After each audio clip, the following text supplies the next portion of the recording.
السلام علیکم ورحمۃ اللہ وبرکاتہ۔ الحمد للہ رب العالمین والعاقبۃ للمتقین والصلاة والسلام علی سید الانبیاء والمرسلین اما بعد فاعوذ باللہ من الشیطان الرجیم بسم اللہ الرحمن الرحیم یا ایھا الذین آمنوا قوا انفسکم واہلیکم نارا صدق اللہ العظیم۔ پڑھیں الصلاۃ والسلام علیک یا رسول اللہ، الصلاۃ والسلام علیک یا حبیب اللہ، الصلاۃ والسلام علیک یا نبی اللہ، الصلاۃ والسلام علیک یا نور اللہ صلی اللہ تعالی علیہ وسلم۔ میں نے جس آیت کریمہ کی تلاوت کا شرف حاصل کیا، اللہ جل شانہ اس کے متعلق مجھے حق کہنے اور آپ سب کو حق سننے اور ہم تمام کو اس پر عمل کرنے کی توفیق رفیق عطا فرمائے۔ میرے پیارے آقا صلی اللہ تعالی علیہ وسلم کے پیارے دیوانوں، آج معاشرے کے اندر ہماری یہ ذمہ داری یہ بنتی ہے اپنے اعتبار سے کہ ہم اپنے بچوں کی صحیح تربیت کریں۔ آج انشاءاللہ العظیم اسی کے حوالے سے کچھ باتیں عرض کرنے کی کوشش کروں گا کہ اولاد کی تربیت یہ بالغ ہونے سے پہلے بھی ہے، بالغ ہونے کے بعد بھی اس کی تربیت پر توجہ کی جائے، زور دیا جائے، اور یہ ہر والدین کی ذمہ داری بھی ہے کہ وہ ہر اعتبار سے اپنے اولاد کی صحیح تربیت کرے، اس کی رہنمائی کرتے رہیں، کیونکہ بچے مستقبل میں قوم کے معمار ہوتے ہیں اور انہیں صحیح طریقے سے اگر تربیت دی جائے تو اس کا مطلب یہ ہے کہ اچھے اور مضبوط معاشرے کے لیے ایک صحیح بنیاد پڑ جائے گی، ایک صحیح بنیاد اس بندے نے ڈال دی۔ بچوں کی اچھی تربیت سے ایک مثالی معاشرہ قائم ہوتا ہے، اور اگر اس کی صحیح طریقے سے تربیت نہ کی جائے تو یاد رکھ لیجئے کہ وہ انسان اپنی دنیا اور آخرت دونوں کے اندر وہ پچھتاتا نظر آتا ہے۔ اس لیے کہ جس طریقے سے ایک پودا جب ایک بیج ہو اور پھر وہ پودے کی شکل اختیار کرتا ہے، جب اس کو صحیح طریقے سے پانی پہنچایا جائے، صحیح مقدار میں پانی ہو، تپش پہنچے، ساری چیزوں کا خیال رکھا جائے تو یاد رکھیں وہ ایک تناور درخت بنتا ہے، پھل دیتا نظر آتا ہے۔ اسی طریقے سے اگر بچپن سے اولاد کی تربیت کا معاملہ رکھا جائے تو یاد رکھیں کہ وہ بڑے ہونے کے بعد والدین کے نام کو، اہل و عیال کے نام کو، رشتہ داروں کے نام کو، معاشرے کو اور سوسائٹی کے سارے لوگوں کے ناموں کو وہ روشن کرتا نظر آتا ہے۔ اسی لیے فرمایا گیا کہ بچوں کی تربیت یہ پتھر پر نقش کرنے کی مانند ہے۔ جس طریقے سے اگر پتھر پر کوئی نقش کر دیا جائے تو وہ نقش مٹتا نہیں ہے، ختم نہیں ہوتا، اسی طریقے سے بچپن میں اگر اولاد کی تربیت کی طرف توجہ کی جائے تو مرتے دم تک وہ تربیت کا اثر اس بچے کے اندر رہے گا، چاہے وہ جوان ہو جائے یا عمر کے کسی بھی حصے میں ہو جائے۔ بچپن میں اگر بچہ اور اس کی دینی صحیح تربیت، اخلاقی اعتبار سے دینی تربیت کی جائے اور اصلاح کی جائے تو بڑے ہونے کے بعد بھی وہ ان پر عمل کرتا رہے گا، اور اس تربیت کے ذریعے وہ کامیاب انسان گویا کہ وہ بنتا نظر آئے گا۔ اس کے برخلاف اگر اس کی درست طریقے سے تربیت نہ کی جائے تو یاد رکھ لیجئے بالغ ہونے کے بعد بھی اب اس کے معاملات یہ رہیں گے کہ اب وہ دین کی طرف راغب نہیں ہوگا، وہ جس معاشرے کے اندر پنپ رہا ہے وہ اس معاشرے کے اندر جو ہے وہ بدنما داغ بنتا نظر آئے گا، جس کے ذریعے اس کے خاندان اور اس کے اہل و عیال اور ہر ایک جو ہے وہ اس سے شرمندہ ہوتے نظر آئیں گے۔ تو اس لیے اولاد کی تربیت کے اندر والدین کا بڑا کردار ہے،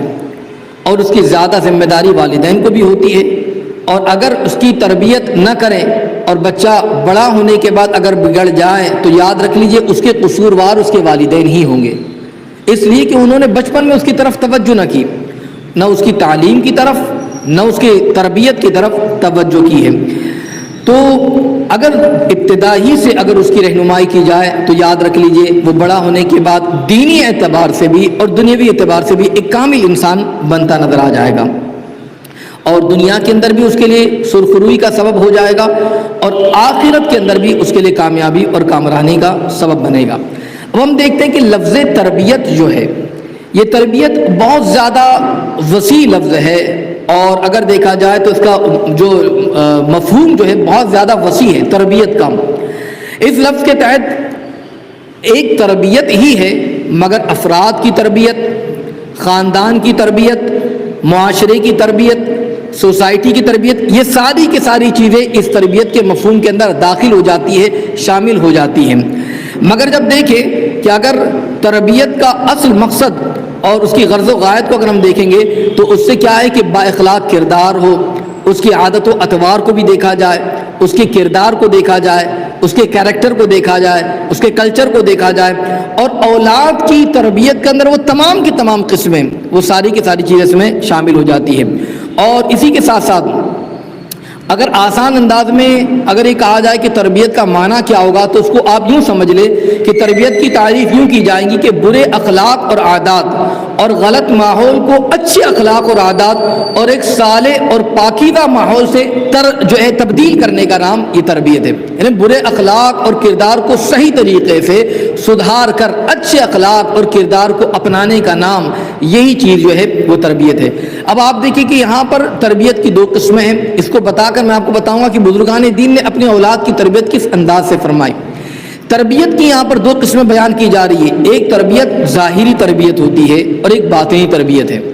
ظاہری تربیت کسے کہتے ہیں اور باطنی تربیت کسے کہتے ہیں، دونوں کو آپ اس انداز سے سمجھیں کہ ظاہری اعتبار سے تربیت میں اولاد کی ظاہری وضاقتہ، اس کا لباس کیسا ہے، کھانے پینے کا معاملہ، وہ کہاں بیٹھتا اٹھتا ہے، کس کے ساتھ جاتا آتا ہے، کیا کرتا ہے، دوست رشتہ دار، ساری کے ساری چیزوں کے حوالے سے یہ ظاہری تربیت ان تمام کی تمام چیزوں کو شامل ہے کہ وہ دیکھا جائے کہ وہ بچہ کن کن طریقے سے اپنی زندگی کے لمحات کو گزار رہا ہے، یہ ظاہری تربیت ہے۔ ظاہری اس طریقے سے تربیت کی جائے گی، اور اس کے ساتھ ساتھ میں اس کے تمام کی تمام چیزوں کو دیکھا جائے، یہاں تک کہ وہ بالغ ہو جائے تو بالغ ہونے کے بعد بھی اس کی عادت و اطوار، اس کے میل جول، یہاں تک کہ اگر وہ کمائی کی طرف جا رہا ہے تو اس کی کمائی کس انداز سے وہ کمائی کر رہا ہے، اس کے رزق کے حوالے سے، اور تمام کی تمام چیزوں کو دیکھا جائے کہ وہ صحیح راہ پر گامزن ہے بھی یا نہیں ہے، یہ تمام کی تمام چیزیں ظاہری تربیت سے تعلق رکھتی ہیں۔ اور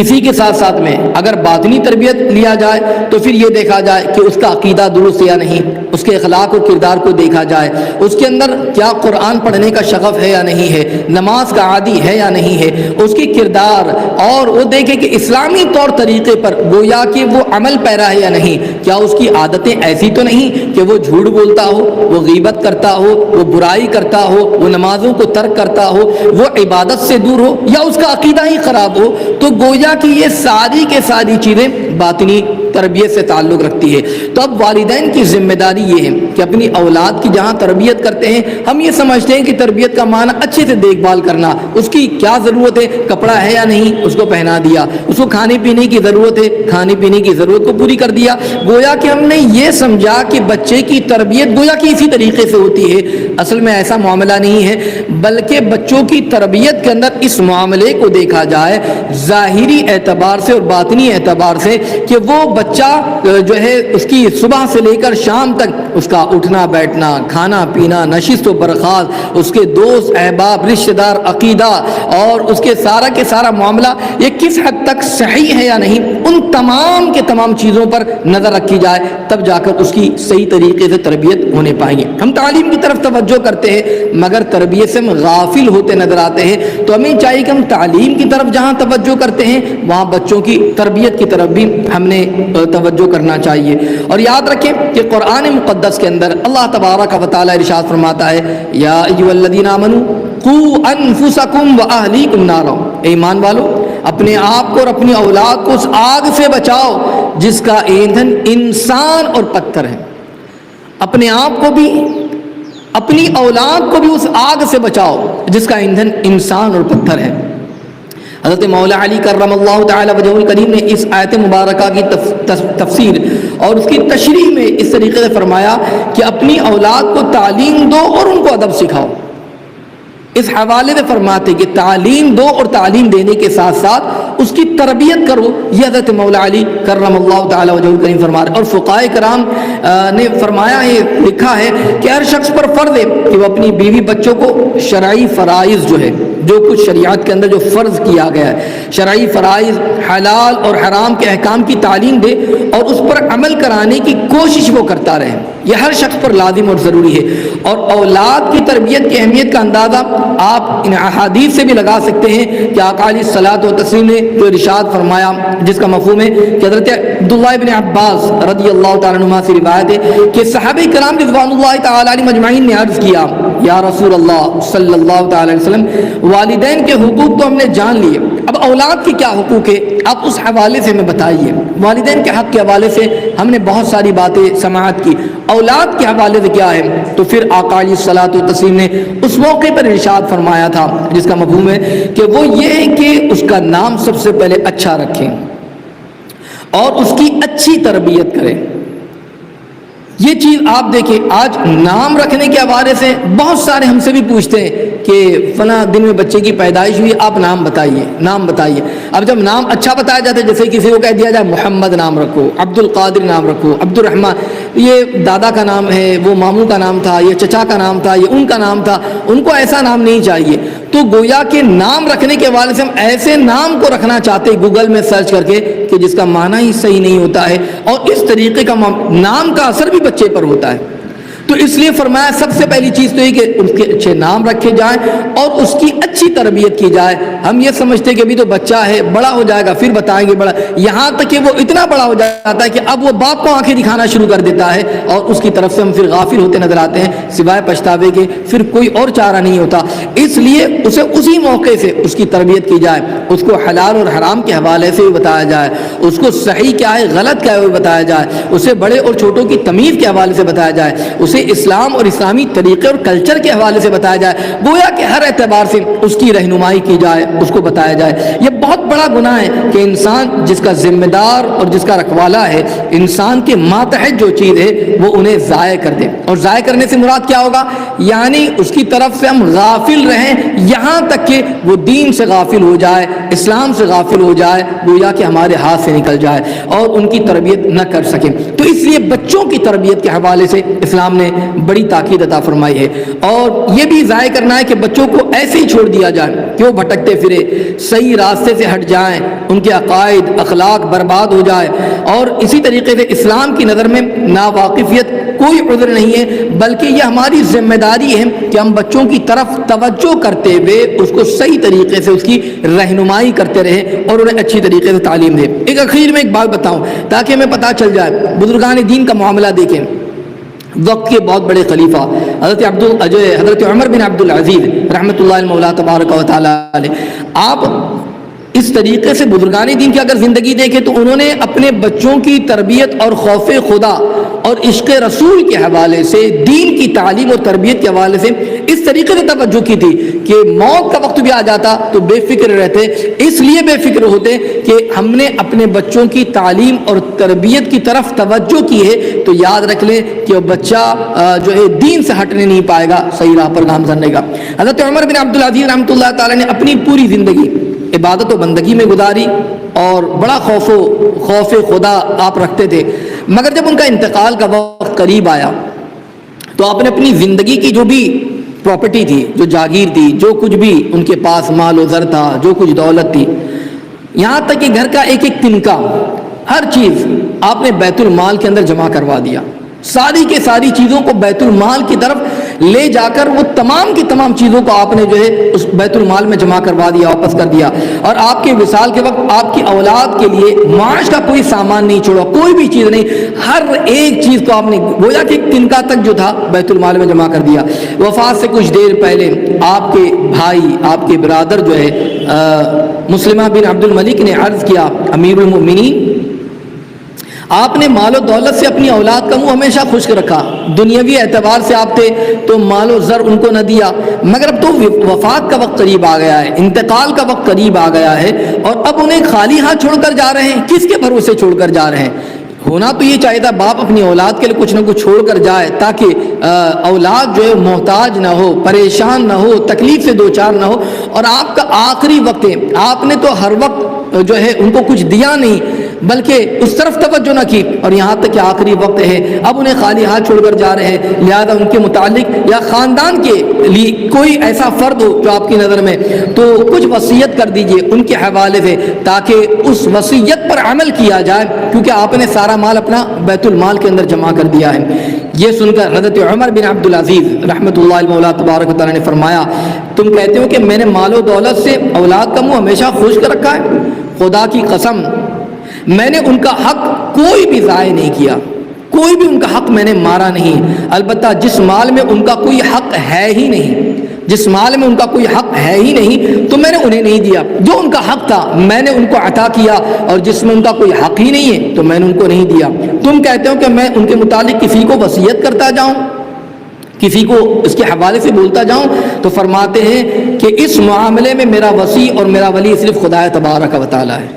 تم کسی دنیا دار انسان کے حوالے سے کہتے ہو کہ اس کو وصیت کر کے جاؤ، یاد رکھو اس معاملے میں خدا تبارک و تعالیٰ ہی ہے، اور میں اللہ رب العزت ہی کی بارگاہ میں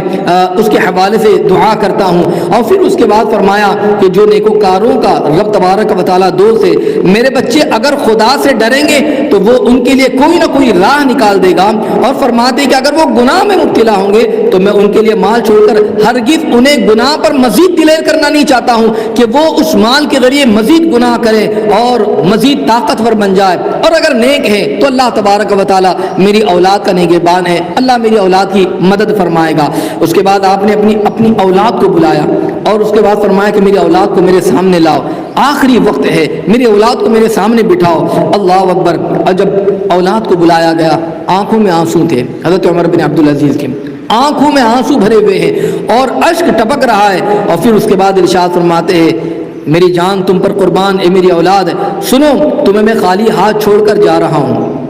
لیکن آگے جو مزید فرماتے اس کو غور سے سنیے. خالی ہاتھ چھوڑ کر تو جا رہا ہوں، لیکن فرماتے کہ خدا کا شکر ہے کہ میں نے تمہیں ایسی حالت میں چھوڑا ہے کہ کسی مسلمان یا ذمہ کا تم پر کوئی حق نہیں ہے کہ جس کے لیے وہ تم سے مطالبہ کر سکے. میرے بچوں سنو، تمہارے باپ کے اختیار میں دو باتیں تھیں، ان میں سے کوئی ایک بات اختیار کرنی تھی. اب وہ دونوں باتیں کیا ہے وہ میں تمہیں بتا رہا ہوں. فرماتے پہلی بات تو یہ ہے کہ تم خوب دولت مند ہو جاؤ اور باپ دوزخ میں چلا جائے،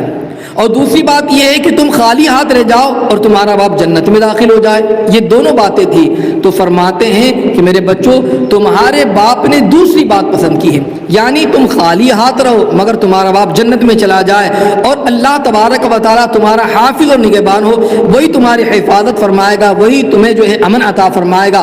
آپ نے اس طریقے سے، اور پھر اس کے بعد اللہ تبارک و تعالیٰ ان کے بعد ان کی اولاد نے عبادت و بندگی کی، اللہ کی بندگی کرتے ہوئے اپنی زندگی کے لمحات تو گزارے اور اللہ تعالیٰ نے انہیں خوشحالی بھی عطا فرمائی. تو پتہ یہ چلا کہ یہ دنیاوی زندگی کے اندر اولاد کی توجہ اور تربیت اس انداز سے آپ نے فرمائی تھی کہ آخری وقت تھا مگر دل میں سکون تھا کہ میں نے اپنی اولاد کی صحیح تربیت کی ہے. ان کے دل میں بھی خوف خدا، یعنی ظاہری تربیت تو میں نے کی ہے، جو تربیت کی دوسری قسم جو میں نے بتایا باطنی تربیت کی طرف بھی میں نے اچھی طریقے سے توجہ کی ہے. اس لیے مجھے فکر نہیں ہے، اللہ تبارک و تعالیٰ ان کا نگہبان ہے. تو پتہ یہ چلا ہمیں چاہیے کہ ہم اپنی اولاد کی طرف توجہ کریں، ان کی ظاہری تربیت اور ان کی باطنی تربیت دونوں کی طرف توجہ کریں گے تو یاد رکھ لیجئے جب ہم انہیں رہنے سہنے کے حوالے سے، کھانے پینے کے حوالے سے جب ہمیں انہیں بتائے تو انہیں آداب بھی بتائے، نماز پڑھنے کا طریقہ بھی بتائے، عقائد کو درست کرنے کے حوالے سے بتائے. ایسے محفلوں میں، ایسے اجتماعات کے اندر بھی لائیں. اتوار کا دن ہوتا ہے، آپ اپنے بچوں کو بھی لائیں تاکہ وہ بچے آئیں اور آنے کے بعد جہاں وہ تعلیم کو حاصل کرتے ہیں یہاں پر آنے کے بعد کچھ تربیت بھی حاصل کر لے. گھروں میں آپ تربیت کرتے رہیں تاکہ وہ ایک اچھے انسان بن کر اپنی زندگی کے لمحات کو گزارے. اللہ تبارک و تعالی ہم تمام کو عمل کی توفیق عطا فرمائے اور صحیح طریقے سے اپنے بچوں کی تربیت کرنے کی توفیق عطا فرمائے. استغفر اللہ العظیم الذی لا الہ الا هو الحی القیوم واتوب الیہ وما علینا الا البلاغ المبین. السلام علیکم.